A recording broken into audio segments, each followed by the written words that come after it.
ईश्वर कौन है, कहाँ है, कैसा है, इन प्रश्नों का उत्तर वही पा सकता है जो अपने भीतर बाहर फैले संसार को अच्छी तरह समझ सके।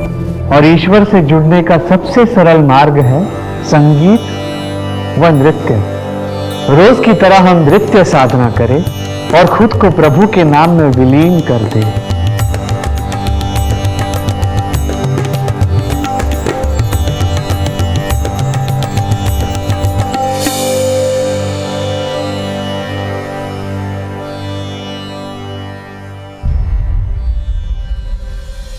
ठहरिए। आपको ज्ञात नहीं, प्रभु ब्रह्मचारी इच्छानंद सरस्वती जी महाराज के विश्राम गृह के आसपास महिलाओं का प्रवेश निषेध है। मुझे बाबा जी से बात करनी है, एक बार बात करवा दीजिए। बाबा महिलाओं से अकेले नहीं मिलते। आपके साथ कोई पुरुष या सगा संबंधी आया है? बाबा जी। पाप मत करो। बोलिए, क्या परेशानी है आपकी? बाबा जी, मैं आपकी बहुत बड़ी भक्त हूँ। आपके आशीर्वाद से मैंने और मेरे पति ने बहुत तरक्की की है। हाल ही में हम लोगों ने एक घर खरीदा है। हम चाहते हैं कि आप हमारे घर आके पूजा करें। हम आपके साथ ही गृह प्रवेश करना चाहते हैं। आप अपने पति को हमारे पास भेज दीजिए, हम अवश्य चलेंगे। ठीक है।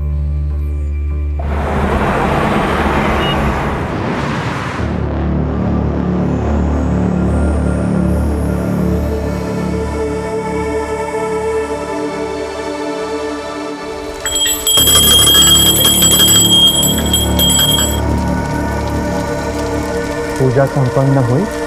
अब हम आपसे विदा लेते हैं। बाबा जी, इतनी कड़ी धूप में आप वापस गाजियाबाद जाएंगे, वो भी खाली पेट?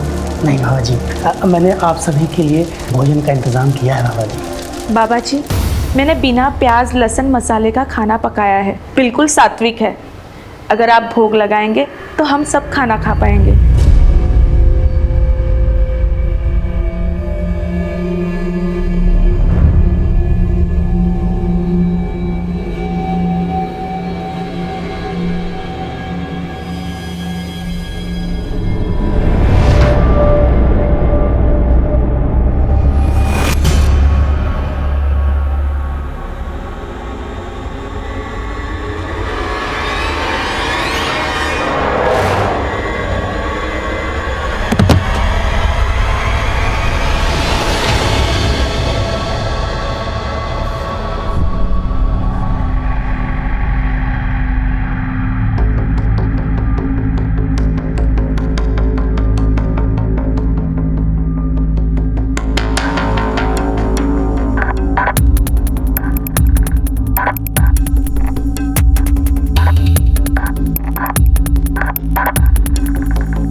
एक पाखंडी बाबा द्वारा धर्म और आस्था के नाम पर कलंकित करने वाले किस्से तो बहुत देखे होंगे आप, लेकिन जो आज आपने देखा वो किसी अपवाद से कम नहीं। एक बहुत ही सोची समझी साजिश के तहत एक धर्म गुरु को कलंकित किया जा रहा था। इसमें कितना सच था, कितना झूठ, कौन था अत्याचारी, क्या था अत्याचार, ये एक ऐसा केस था जो गाजियाबाद का मशहूर केस बनकर सामने आया और ना जाने कितने घिनौने जुर्म का पर्दाफाश कर गया।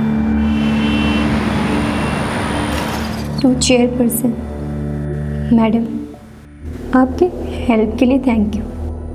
मैं घर के बाहर तो एक लड़ाई जीत गई, लेकिन अपनों से हार गई हूँ। ऑफिस, गली, मोहल्ले, हर जगह उसकी वजह से नाक में दम हो गया है। मेरे माँ बाप, फ्रेंड्स, रिलेटिव कोई मेरे साथ नहीं है। मैं अकेली पड़ गई हूँ और सोचती हूँ कि मैं जिंदा क्यों हूँ।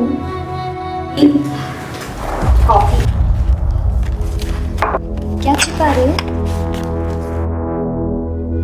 दी, ये आप लिख रही हो जो अपने स्कूल की टॉपर, अपने कॉलेज की टॉपर, अपने कॉलेज यूनियन की प्रेसिडेंट रह चुकी है। दी, you were an inspiration to everyone. थी, हूँ नहीं। अब तो ना मेरे पास जॉब है, ना मेरी लाइफ है और ना ही पैसे हैं। दी, मेरी मानो तो आपको पापा की बात मान लेनी चाहिए।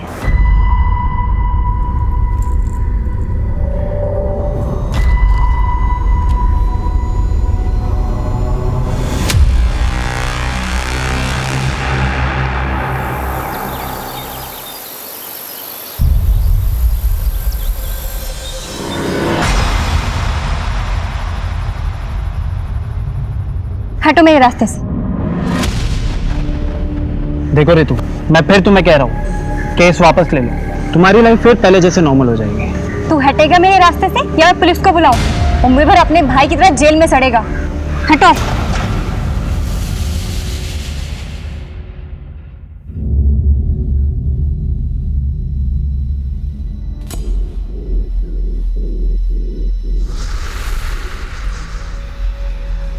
अब मेरे सामने ऐसे ब्रह्मचर्य का जाप करने से क्या होगा?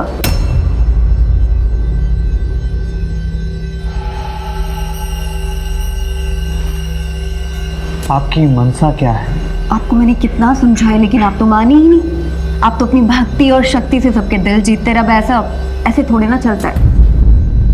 मैंने अपना शरीर लुटाया है, ऐसे थोड़ी ना चुप रहूंगी। लीजिए, अगर ये चुप बैठ भी गई तो हम चुप नहीं बैठने वाले। क्यों गजेंद्र? मैं चुप नहीं हूँ बाबा जी। वीडियो क्लिप न्यूज चैनल्स भेजने को तैयार है। कुछ एमएमएस भी भक्तों तक वायरल हो जाएंगे।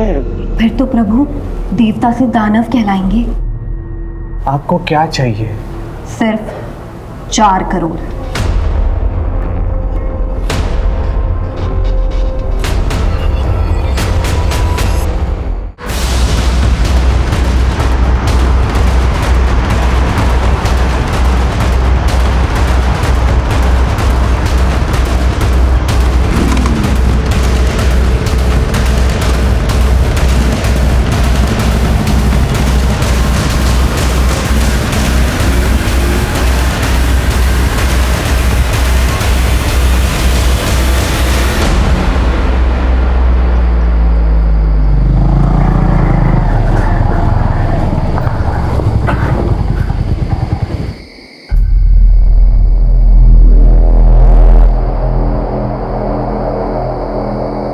आप ना यहाँ पर रुको, मैं देख के आता हूँ।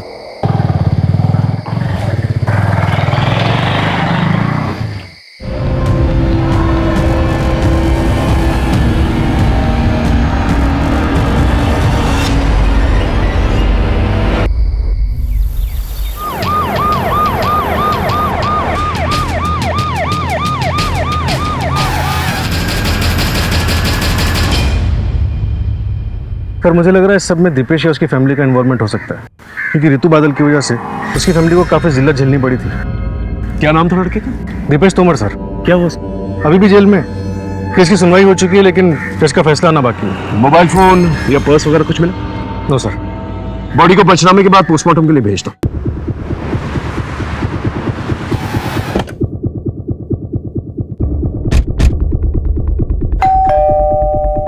सर हम क्यों उस लड़की को मारेंगे या मरवाएंगे? हमारे बेटे की जो जिंदगी बर्बाद होनी थी वो तो हो ही गई। सेशन कोर्ट ने तो अपना फैसला सुना दिया, आप हाई कोर्ट में अपील कर देते। वैसे भी ऋतु तो मर चुकी है, आप कोई ना कोई जुगाड़ करके अपने बेटे दीपेश को जेल से निकलवा लेते। हम कुछ नहीं करने वाले सर। ये दीपेश के साथ फोटो में ये शख्स कौन है? ये मेरा छोटा बेटा सर्वेश है, केरला गया है। हम आयुर्वेदिक दवाई के थोक विक्रेता हैं, वही लेने गए। जरा फोन लगाइए उसे। लगे लगे।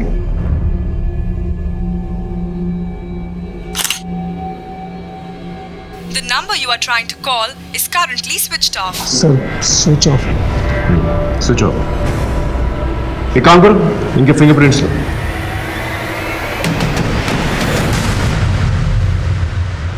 इस सर्वेश का मोबाइल सर्विलेंस पे डालो और उसके कॉल रिकॉर्ड्स निकालो और उसके फोटोज खबरी नेटवर्क पे डिस्ट्रीब्यूट करो। Right sir. अपने एक आदमी को तोमर के घर के आसपास रखो, नजर रखने के लिए करो। Okay okay sir. ये ऋतु के माँ बाप से बात हुई? उन्हें पुलिस स्टेशन आने के लिए कहा है सर।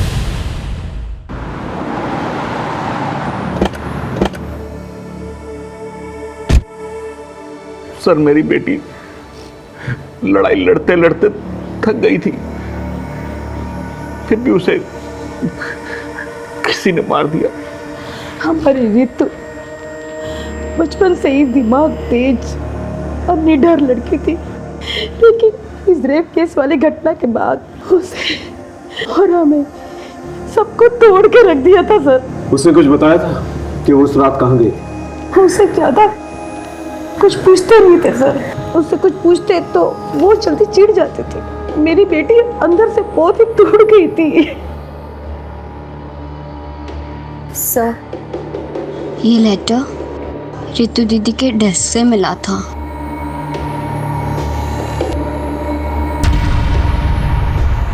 कहीं ऐसा तो नहीं कि बदनामी के डर से आप ही लोगों ने उसे मार दिया, मरवा दिया? ऐसा नहीं है सर, मुझे अपनी बेटी रितु से बहुत उम्मीदें थी। मैं अपनी उम्मीदें हार गया था, इसलिए सर मैं बहुत परेशान हो गया था। रितु की बेहतरी के लिए हमसे जो बन पड़ रहा था, जो कर सकते थे सर, हमने बहुत कोशिश की।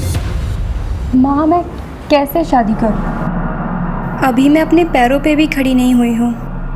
ना तो मेरे पास जॉब है, ना तो मेरे पास सेविंग्स और ना ही खुद का घर है।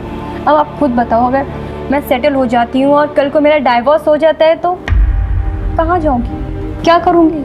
अरे तुम लोग तो ऐसे बात करो जैसे कि इस रेप की घटना के बाद कोई भी लड़का उतावला हो रहा होगा इससे शादी करने के लिए। हर जगह से रिजेक्शन आ रहा है। आखिर तुझे जरूरत क्या थी ये केस करने की? पापा, वो मेरा कलीग था, हमें क्लाइंट पीपीटी रेडी करनी थी। अब मुझे क्या पता था कि वो मेरी ड्रिंक स्पाइक कर देगा और मेरे साथ वो सब कुछ करेगा। अब मैं बाहर वालों को क्या बोलूं जब आप लोग ही मुझ पे ट्रस्ट नहीं करते? ऐसा नहीं है सर कि हम अपनी बेटी रितु पर ट्रस्ट नहीं करते थे, लेकिन लोगों की बातों और उनके तानों ने हमें फ्रस्ट्रेट कर दिया था सर। और जैसे जैसे ये केस की सुनवाई होती रही, मीडिया और सोशल ऑर्गेनाइजेशन ने उसकी लड़ाई को सराहा और इसके बाद रितु के मन में आत्मविश्वास फिर से जगने लगा था। फिर सर हमने उसे नए सिरे से सब कुछ करने को कहा। देख बेटा, जो मैं तुझे उपाय बता रहा हूँ ना, उसे मान। मैं किसी साधु संत के पास नहीं जाऊंगी। पर किसी साइकेट्रिस्ट को तो कंसल्ट कर सकती है। I mean, किसी से भी कंसल्ट करो, पर करो, जाओ कहीं।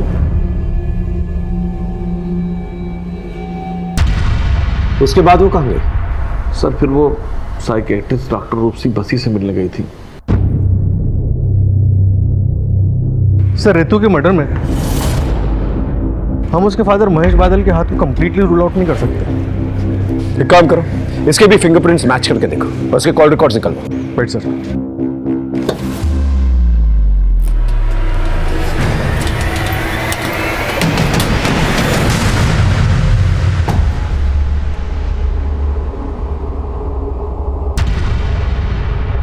पिछले महीने का चढ़ावा आप पहले ही ले जा चुकी हैं। अब जो कुछ भी जमा पूंजी है यही है। प्रणव, ये हमारे आश्रम के गहने पैसे हैं, ये हम ऐसे ही किसी को नहीं दे सकते। आप रहेंगे, आपकी आस्था रहेगी, तभी तो ये आश्रम रहेगा।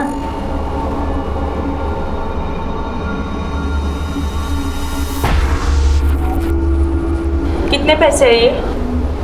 कुल 25 लाख। और बाकी के पैसे? इससे ज्यादा नहीं मिल सकता। बाबा के टट्टू, तुम ज्यादा मत बोलो। अगर आप पीछे की जमीन का एक छोटा सा हिस्सा बेच देंगे ना, तो किसी को कुछ पता नहीं चलेगा। खरीदार मैं लेकर आ जाऊंगी, आप बस जमीन के कागजात तैयार करवा दीजिए।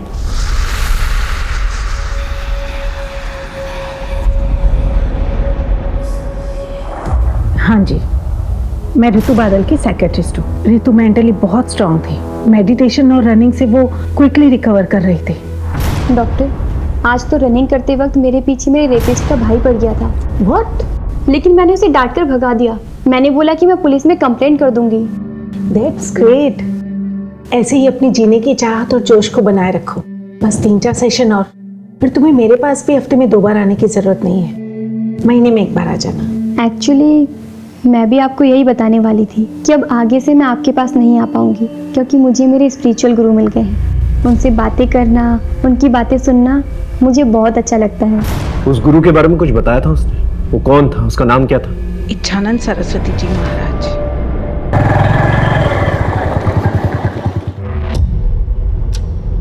नीतू, नीतू, रितु,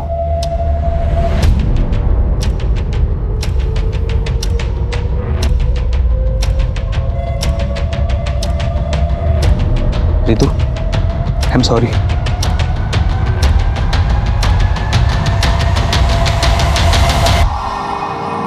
रितु,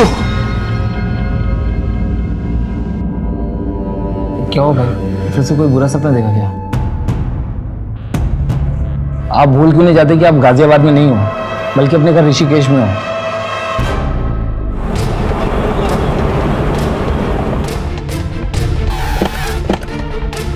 कोई कहता है नौकरी परेशान कर रही है, कोई कहता है पत्नी परेशान कर रही है, कोई कहता है माँ बाप परेशान कर रहे हैं, कोई कहता है बच्चे परेशान कर रहे हैं। मेरा उन सब से एक ही जवाब है, अगर इतना परेशान कर रहे हैं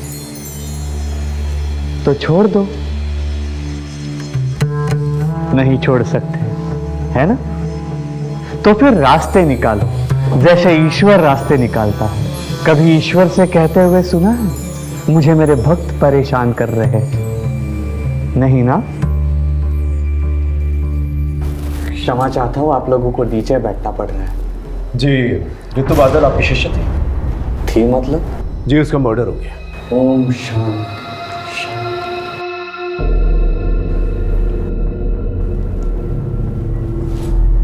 कब? 3 दिन पहले। बहुत तेजस्विनी थी वो, बेहद दुखद समाचार है ये। वो प्रभु के पास बहुत ही दुख दुविधा की घड़ी में आई थी। बाबा जी, मुझे लगता है कि मेरे आसपास सब फेक है, कोई अपना नहीं है, कोई मुझे लाइक नहीं करता, कोई लव नहीं करता, करेगा भी नहीं और जरूरत भी नहीं। आप पहले अपने आप से प्रेम करो, because you are your best company. आप अपने सबसे अच्छे साथी हैं, सबसे अच्छे प्रेमी हैं। उसके बाद वो हमारे आश्रम में रोज आती, सत्संग के समय महिलाओं के घेरे में खूब नाचती और हमेशा खुश रहती। उसके बाद मैंने सुना कि वो भोजनालय में अपनी सेवा देती, बागबानी करती, चिड़ियों को दाने डालती। जब उसने आश्रम आना बंद कर दिया तो आपने उसके माँ बाप से पूछा नहीं कि वो क्यों नहीं आ रही? ये तो खुला आश्रम है, ना किसी को आने की मनाही है ना जाने की। वैसे ऋतु बादल में आपने क्या खास नोटिस किया था? लोग कहते हैं कि आश्रम में आने के बाद वो हमेशा खुश रहती थी, जीवन को एक नए सिरे से अपना रही थी। ऐसे में उसकी हत्या हो जाना, ये बहुत दुर्भाग्यवश है। आज के ज़माने में बाबा कितने भी अच्छे, मुझे विश्वास नहीं, आपने एक आदमी को इस आश्रम के पास तैनात रखा। ये सर्वेश के बारे में कुछ पता चला? नहीं सर, उसका फ़ोन भी बन जा रहा है और वो घर पे भी नहीं है। एक काम करो, दीपेश से मिलने के लिए, उससे पूछताछ करने के लिए जेल में एक एप्लीकेशन डालो और ये पता करो ये सर्वेश दीपेश के साथ मिलकर जेल में कुछ प्लान तो भी कर। Right sir.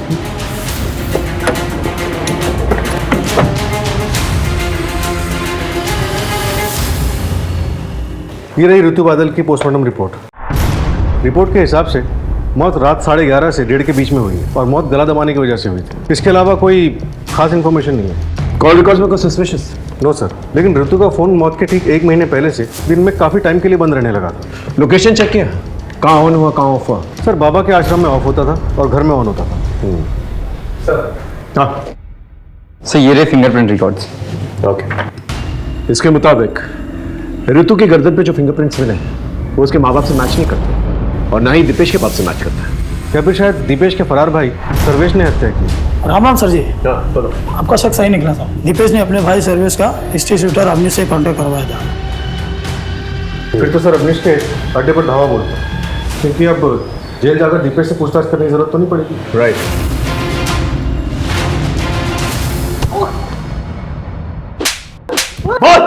बता दो सब सर्वेश मुझे मिला था और उसने ऋतु बादल को मारने की बात भी किया था मुझसे। तूने उसे मार डाला? नहीं, मैंने नहीं मारा था, क्योंकि एक रोज पहले वो मुझे एडवांस के पैसे देने वाला था, लेकिन पैसे लेके वो आया ही नहीं। फिर दूसरी सुबह हमें पता चला कि उस लड़की की मौत हो गई। भगवान की कसम साहब, सच बोल रहा हूँ। ये सर्वेश तुमर के बारे में पता कर।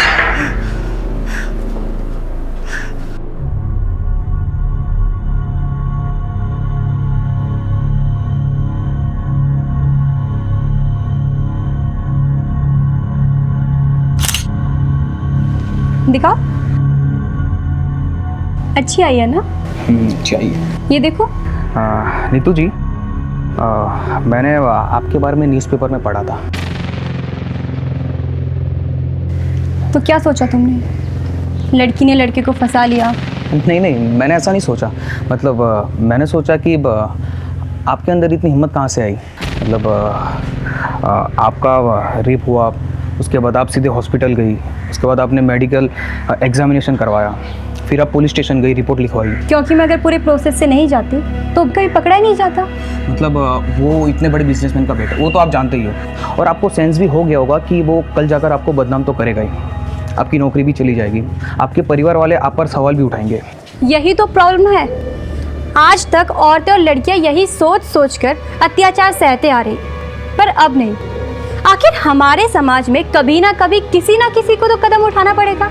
ये आपने सही कहा। वैसे मैं ना आपका बहुत बड़ा फ़ैन हूँ, मतलब आपको कभी भी मेरी ज़रूरत पड़े ना तो प्लीज़ आप मुझे बुलाइए।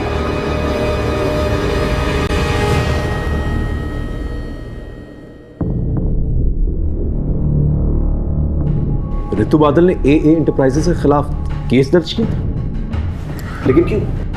रितु ने मुझे बताया था कि ऑफर लेटर मिलने के बाद जब वो दूसरे दिन जॉब ज्वाइन करने गई तो उन्होंने उसके साथ वियर्ड बिहेव किया। आई एम सॉरी रितु, कंपनी ने आपकी जॉब अपॉइंटमेंट होल्ड पर कर दी। But why? वेल, हमें पता चल गया कि तुम्हें पिछले जॉब से क्यों निकाला गया था।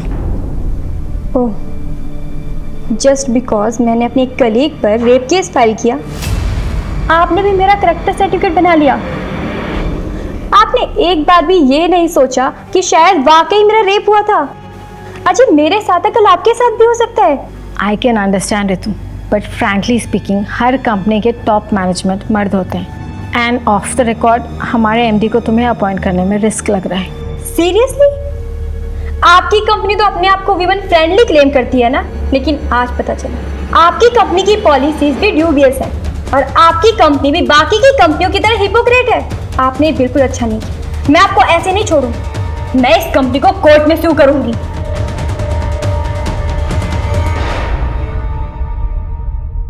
अब ऋतु रही नहीं है तो केस का कोई फायदा नहीं है। कंपनी ने एम्प्लॉय को भी निकाल दिया है। सर, हो सकता है कि उस एम्प्लॉय ने बदला लेने के लिए ऋतु का मर्डर कर दिया या फिर करवा दिया। उस एम्प्लॉय की डिटेल्स हैं आपके पास?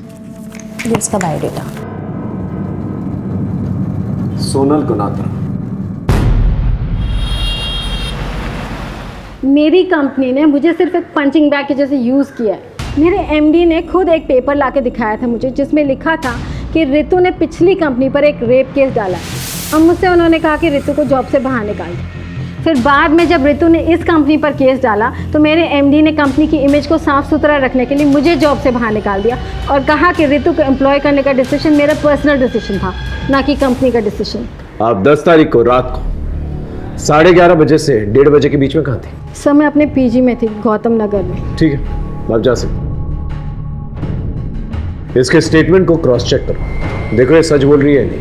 ऋतु मर्डर केस में हमारे पास कोई ठोस सबूत नहीं था, लेकिन हमारे शक के दायरे में ऋतु के माँ बाप, रेपिस्ट दीपेश तुमर उसका बाप और उसका भाई सोनाल गुनात्रा, और साथ ही साथ ब्रह्मचारी इच्छानंद सरस्वती का वो आश्रम था। क्योंकि हमारे पास कोई ठोस सबूत नहीं था, इसलिए हम किसी को अरेस्ट नहीं कर सकते थे। सर्वेश तुमर अभी भी लापता था, लेकिन यह पता लगाने के लिए कि उसने मर्डर किया है कि नहीं, हमने उसके पर्सनल टूथब्रश को फिंगरप्रिंट्स एनालिसिस के लिए भिजवा दिया था। और इसी बीच हमें एक लीड मिली।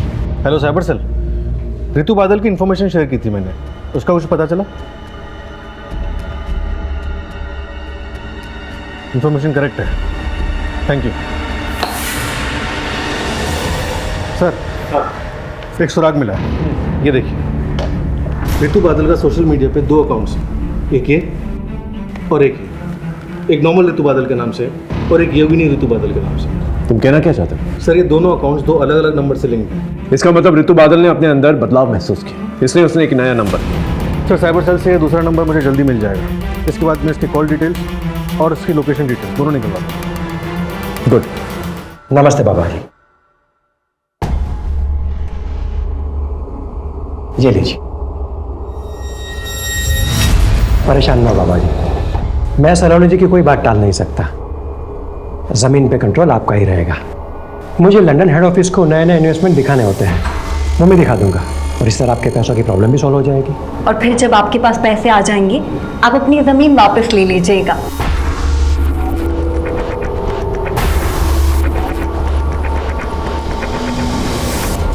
सर, ये देखिए ऋतु के दूसरे नंबर के कॉल रिकॉर्ड्स।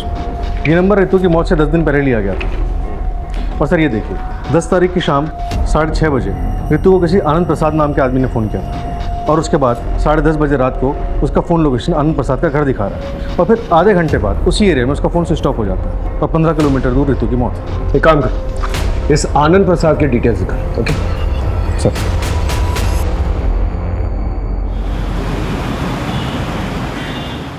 मिस्टर आनंद प्रसाद इस लड़की को जानते हैं? हाँ हाँ, ये तो वही लड़की है जो मेरे पास जॉब के लिए आई थी। Hello sir. बैठो बैठो। आप मिलने के लिए बहुत डेस्परेट थे मिस ऋतु? एक्चुअली सर, आपकी कंपनी की अपॉइंटमेंट के बारे में मुझे आज ही पता चला, तो मैंने सोचा कि वैकेंसी फुल होने से पहले मैं आपसे आके घर ही मिल लूं।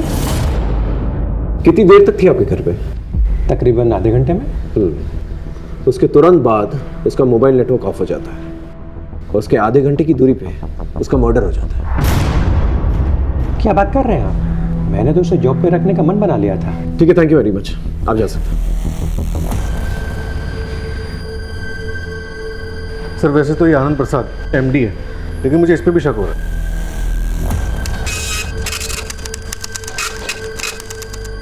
मिस्टर आनंद प्रसाद, ये रहा आपके कॉल रिकॉर्ड्स। इसके मुताबिक आप बहुत यंग लड़कियों के संपर्क में थे। So what? Is there any problem? Yes there is. ये यंग लड़कियां सावली सलोनी आपको भेजा करती थी। ऋतु को भी सावली सलोनी ने आपको भेजा था और सावली सलोनी खुद जिस्म फरोशी के लिए जेल जा चुकी है। अब आप सच बताएंगे, क्योंकि ऋतु बादल का मर्डर हो चुका है जो आपके घर आई। बोलिए। ऋतु एक एस्कॉर्ट थी और सावली सलोनी उसकी एजेंट। ये बात आपको ऋतु ने बताई थी? जी नहीं, सावली सलोनी ने बस यही कहा था कि पहले वो नौकरी की बात करेगी फिर समझ बनाएंगे। जॉब तो तुम्हें टिप समझ कर दे दूंगा, लेकिन जिस सर्विस के लिए पैसे लिए हैं वो तो शुरू करो। कौन सी service? Body to body service. आपको कोई गलतफहमी हुई है। मुझे सलोनी जी ने यहाँ सिर्फ और सिर्फ जॉब के लिए भेजा था। लेकिन तुम्हारे 1 घंटे के लिए उसने मुझसे 40,000 लिए हैं। So don't waste my time baby. रुको। जब तक ये केस सॉल्व नहीं हो जाता ना, आप हमारे मेहमान बने रहेंगे। क्या मतलब? रंजन। जी सर। इन्हें लेके जाओ। चलिए। लेकिन सर किस जुर्म में? लेके जाओ। सर क्या किया है मैंने? लेके जाओ। सावली सलोनी को ढूंढना बहुत जरूरी है और ये पता लगाना बहुत जरूरी है कि ये ऋतु बादल का मर्डर केस सावली सलोनी के सेक्स रैकेट से तो नहीं जुड़ा हुआ और कोई पर्सनल रंजिश तो नहीं। इस सर्वेश के बारे में कुछ पता चला? सर वो अभी भी अंडरग्राउंड है और सर ऋतु बादल के गले पे मिले फिंगरप्रिंट्स के निशान सर्वेश के फिंगरप्रिंट से मैच नहीं करते। सर हो सकता है सर्वेश ने खुद ये मर्डर ना किया और ना ही अवनीश चौधरी से करवाया, बल्कि शायद किसी और से करवाया।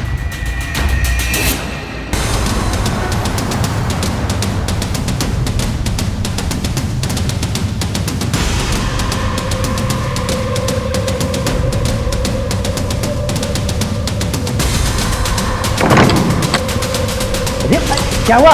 बाहर पुलिस आई है। पुलिस?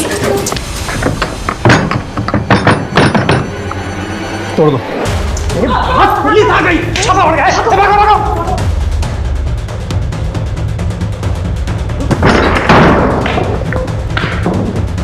उस तरफ सर्च करो।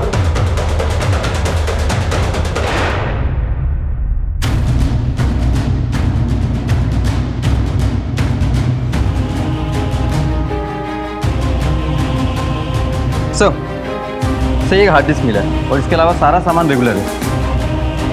ठीक।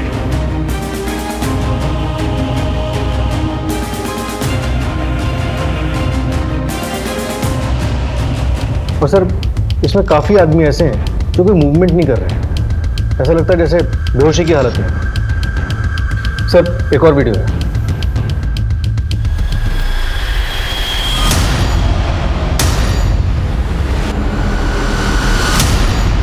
ये सत्य है कि सावली सलोनी मुझे ब्लैकमेल कर रही थी।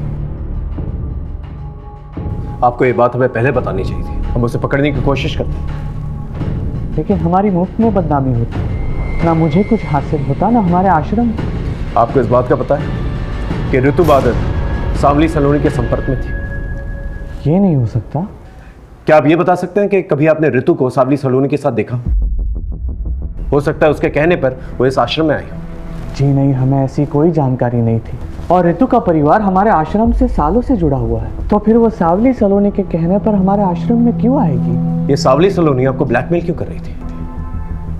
यही सवाल मैंने उससे भी किया था। तुम्हारे इस धर्म के धंधे ने, धंधा नहीं, आस्था बोलिए।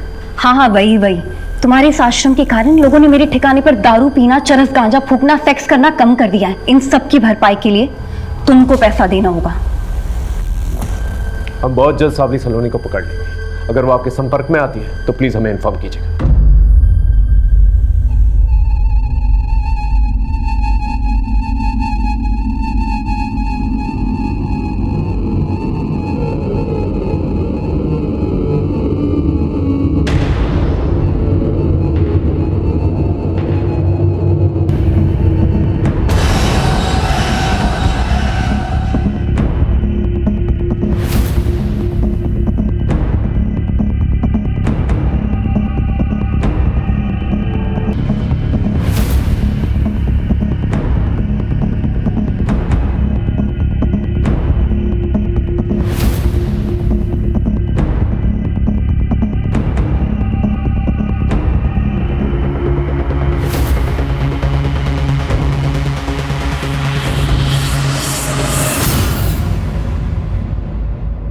सर, मैंने ऋतु बादल, सावली सलोनी और आनंद प्रसाद इनके कॉल रिकॉर्ड्स को क्रॉस चेक किया और सर एक नंबर कॉमन पाया।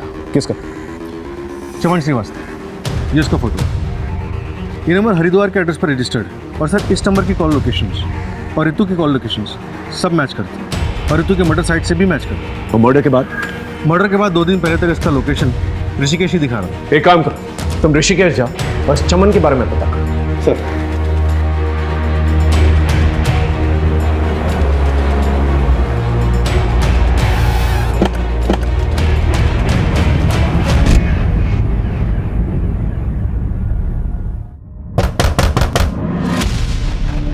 जी, चमन श्रीवास्तव।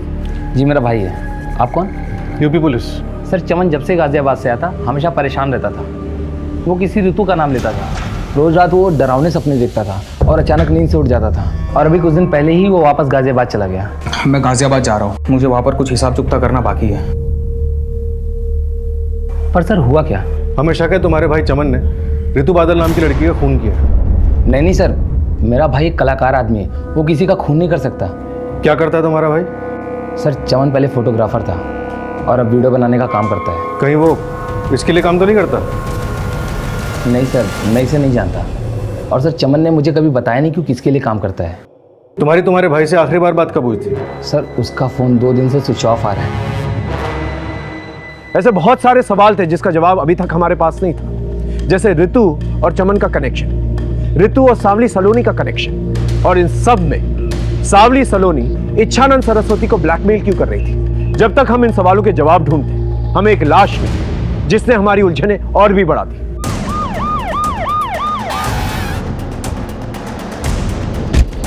चमन श्रीवास्तव की बॉडी मिली है सर, किसी तेज धार वाले वेपन से उसका पेट काटा गया। मर्डर वेपन मिला? सब आसपास देख लिया सर, कुछ नहीं मिला। मेरी गट फीलिंग कह रही है कि ये केस इच्छानंद सरस्वती और सावली सलोनी के बीच में कहीं ना कहीं उलझा हुआ है। सर आश्रम पे हमारी नजर है, लेकिन सावली सलोनी का कोई ठिकाना नहीं मिल रहा। ऐसे बैठे रहने से तो कुछ भी नहीं होने वाला। एक काम करो, तुम कस्टमर बन के रेड लाइट एरिया में जाओ और सावली सलोनी के बारे में पता करो। ये कहीं ना कहीं तो अपना धंधा चला रही होगी।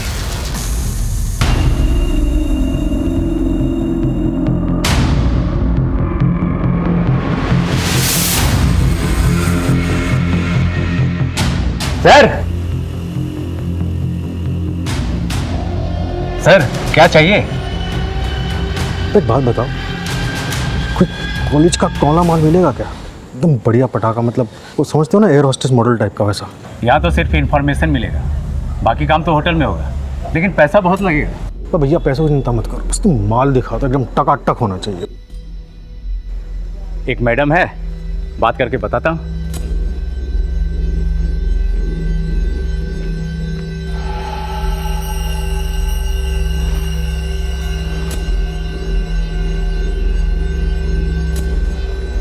सर गाड़ी वाड़ी है क्या? तो गाड़ी है ना बाबू, इधर है, चलो आओ। चलिए चलो।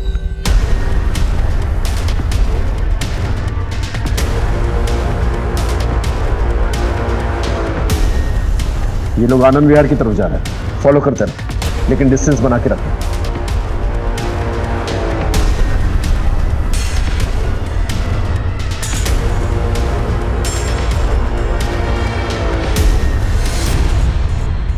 सलोनी जी। सर, ये सलोनी जी ही हैं जिसके पास गाजियाबाद में किसी भी टाइम पर टॉप क्लास की इंटरनेशनल लड़कियां मिलती हैं। अच्छा, तो ये हैं। आप इंजॉय कहाँ करेंगे, यहाँ या होटल में? देखिए, एंजॉय तो हम कहीं और ही करेंगे, फिलहाल आपको वॉशरूम यूज करेंगे। सर, अंदर है ना, आते हैं। टीम बी, ऊपर आ जाओ जल्दी। चलिए, आप दोनों को एंजॉय कराते हैं।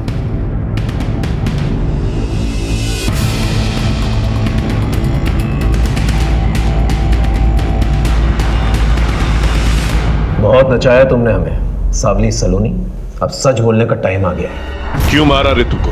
नहीं नहीं सर, मैंने उसको कोई मर्डर नहीं किया और ना ही मैंने उसका मर्डर करवाया। हाँ, मैंने उसे अपने क्लाइंट के पास ज़रूर भेजा था। तुझे ना उसे थोड़ा इम्प्रेस करना है। हाँ, मैं कर लूँगी, मेरी वर्क प्रोफाइल अच्छी है। वो कुछ और ही समझ रही थी, लेकिन तुम ऑलरेडी पैसे ले चुकी थी उसके नाम पर। नए में तो सब लड़कियां ऐसे ही करती है सर, पर मुझे क्या पता था कि वो ऐसे भाग जाएगी। ये चमन श्रीवास्तव कौन?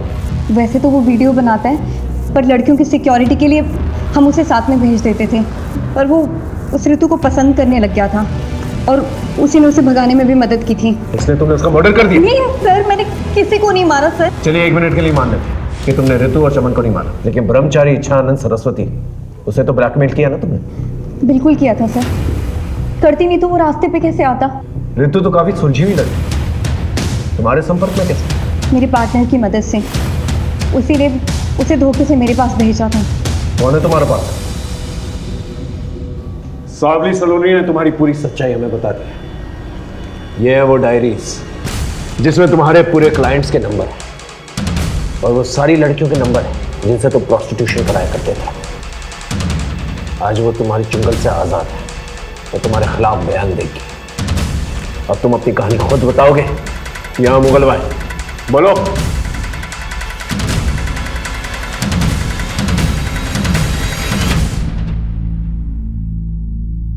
देखिए, मैं पहले ही क्लियर कर दूं कि ना ही मैंने ऋतु को मारा है ना मरवाया है। वो तो मुगल भाई लेंगे, पहले तुम अपनी काली करतूतों के बारे में बताओ। संभोग और समाधि, ये दोनों ऐसी चीजें हैं जिससे भारत देश में किसी भी मूर्ख या किसी भी होशियार को लपेटा जा सकता है। मैं 5 स्टार होटल में सिक्योरिटी गार्ड की नौकरी किया करता था। वहां मैं देखता था साधु महात्मा को कुछ युवतियों के साथ आते जाते। बस उसी दिन से मुझे मेरा जीवन सत्य मिल गया। मैंने मंदिर बनवाया और फिर मसाज पार्लर के जरिए देह व्यापार का धंधा शुरू किया। और फिर तुमने सावली सलोनी जैसी धंधे वाली से कनेक्ट किया, है ना? मैं सावली सलोनी जैसे लोगों के पास लड़कियां भेजता और फिर दूसरी बार उन्हीं क्लाइंट्स के साथ डायरेक्टली डील करता। इसलिए सावली सलोनी अपना पैसा निकलवाने के लिए तुम्हें ब्लैकमेल कर रही थी? अरे ऐसे थोड़ी ना, हमारा नेटवर्क कश्मीर से लेकर कन्याकुमारी तक और सूरत से लेकर कोलकाता तक फैला हुआ है। आप देश विदेश कहां भी जाओ, हमारी सेवाएं आपको एक फोन कॉल में उपलब्ध की जाएंगी। वो 17 फोन हमें मिल चुके हैं और वो नई लड़कियों को जो नया नंबर देते थे उसके बारे में ही पता चल चुका है, जैसे तुमने ऋतु को दिया था। लेकिन बहुत बड़ी गलती कर बैठे तुमने ऋतु को अपने प्रेम जाल में फंसा दिया। तुम्हारे अड्डे से हमें ये चिट्ठी मिली है जिसमें साफ साफ लिखा है ऋतु ने कि आपके प्रेम ने मुझे हमेशा हमेशा के लिए बदल दिया। प्रेम राई को पहाड़ बना सकता है, तो फिर लड़कियों से वेश्यावृत्ति करवाना ये कौन सी बड़ी बात थी? वो मेरे प्यार में बाहर कुछ ना बोलती और फिर धीरे धीरे उन्हें इस जीवन की आदत पड़ जाती थी। लेकिन ऋतु ऐसी लड़की नहीं, इसीलिए मैंने ऋतु को नौकरी के लिए सावली सलोनी के पास भेजा था। तुम एक काम करो, तुम सावली सलोनी से जाके मिलो, वो हमारी परम भक्त है। वो तुम्हें सही इंसान से मिलवा देगी जो तुम्हें बेहतरीन नौकरी देगा। थैंक यू सो मच बाबा जी। लेकिन ऋतु वहां से भाग गई। और ये बात तुम्हें चमन के थ्रू पता चली, जो तुम्हारे लिए ब्लैकमेलिंग किया करता था और सेक्स वीडियोस बना करता था। और फिर बाद में तुमने ऋतु को मारा। मैंने ऋतु को नहीं मारा, लेकिन हाँ, चमन ऋतु को भगा कर ले गया था। जब तक हम लोग वहां पर पहुंचे तब तक ऋतु मर चुकी थी और चमन भी गायब था। चमन गायब नहीं हुआ था, तुमने उसे मार दिया। मारा नहीं, मुक्ति दी थी। ऋतु की मौत से व्याकुल हो गया था वो, बार बार पुलिस के पास जाने की धमकी दे रहा था। मैंने बहुत समझाया उसे, लेकिन वो नहीं समझा। अब समझने की भारी तुम्हारी है, और तुम्हें समझाएगा देश का कानून। ऐसा केस बनाऊंगा ना तुम्हारे खिलाफ कि तुम्हारा बड़ा सा बड़ा क्लाइंट जो है तुम्हारी बेल नहीं दे पाएगा। अगर ऋतु को बाबा ने नहीं मारा तो फिर किसने मारा? एक काम करो, ऋतु के मर्डर की रात के इंसिडेंट टाइम से मैच करके देखो। उसके कॉल रिकॉर्ड्स और लोकेशन रिकॉर्ड्स दोबारा से चेक करो। कातिल हमारे रेडार में ही है, बस पकड़ में नहीं आ रहा है। ऋतु ने चमन के फोन से आपके लैंडलाइन नंबर पर उस रात आप लोगों को फोन किया था। आपस में फैसला कर लीजिए आप कि ऋतु को किसने मारा है। सर मैंने मारा अपनी बेटी ऋतु को, उसका फोन आया था मेरे पास। पापा वो आपका इच्छा आनंद बहुत ही गिरा हुआ आदमी है, वो बहुत ही घटिया इंसान है। वो उसने मुझे प्रोस्टिट्यूशन में डालने की कोशिश की। मैं अपने एक दोस्त के साथ ग्रीन पार्क के गेट नंबर 2 के पास हूँ। पापा प्लीज जल्दी आ जाओ। सर मैं उससे बहुत तंग आ गया था और बाबा की बुराई मैं नहीं सोच सकता था, इसलिए गर्दन दबाकर मैंने उसे मार दिया। झूठ बोल रहे सर, ऋतु का फोन मुझे आया था। सर बाबा जी को हम पूछते हैं और ऋतु फोन पे बाबा जी के बारे में अनाप शनाप बके जा रही थी। बस गुस्से में आकर मैंने उसे मार दिया। नहीं इंस्पेक्टर साहब, ऋतु को मैंने मारा है। नहीं साहब, मैंने मारा है सर। सर मैंने मारा है सर। ये रहे आप लोगों के फिंगरप्रिंट रिकॉर्ड्स। ये ऋतु के गर्दन पे मिले फिंगरप्रिंट रिकॉर्ड्स और आप दोनों के फिंगरप्रिंट रिकॉर्ड्स मैच नहीं होते।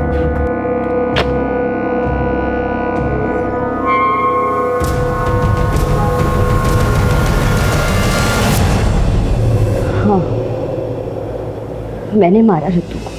तंग आ गई थी उसके वजह से मुझे अपने ऑफिस में अपने कलीग से, अपने फ्रेंड से सुनना पड़ता था। इसकी बहन ने लड़के के मजे ले लिए और फंसवा दिया। लेकिन ये बात सच नहीं थी, तुम भी जानती थी। हाँ, पर ऋतु बहुत फॉरवर्ड थी, तो मुझे लगा शायद अटेंशन के लिए इनवाइट किया होगा। उसकी वजह से मुझसे सब लड़के कटने लगे थे। अरे इसके साथ डेट पर मत जाना, वरना रेप के चार्जेस में अंदर करवा देते। पर फिर जब उस दिन उसने वो बाबा के धोखेबाज वाली बात की तो फिर मेरे सटक गए। मुझे लगा ये सारे पंगे इसी के साथ क्यों होते हैं, शायद यही सब कुछ करती होगी और मैंने मार दिया उसको। और ये बात तुमने अपने माँ बाप को बताई। वो एक बेटी तो खो ही चुके थे, दूसरी नहीं खोना चाहते थे, इसलिए तुम्हें प्रोटेक्ट कर रहे थे। हाँ सर। ब्रह्मचारी इच्छानंद सरस्वती एक फ्रॉड, एक धोखेबाज इंसान है और उसकी आस्था में आकर तुमने अपनी बहन को ही मारा।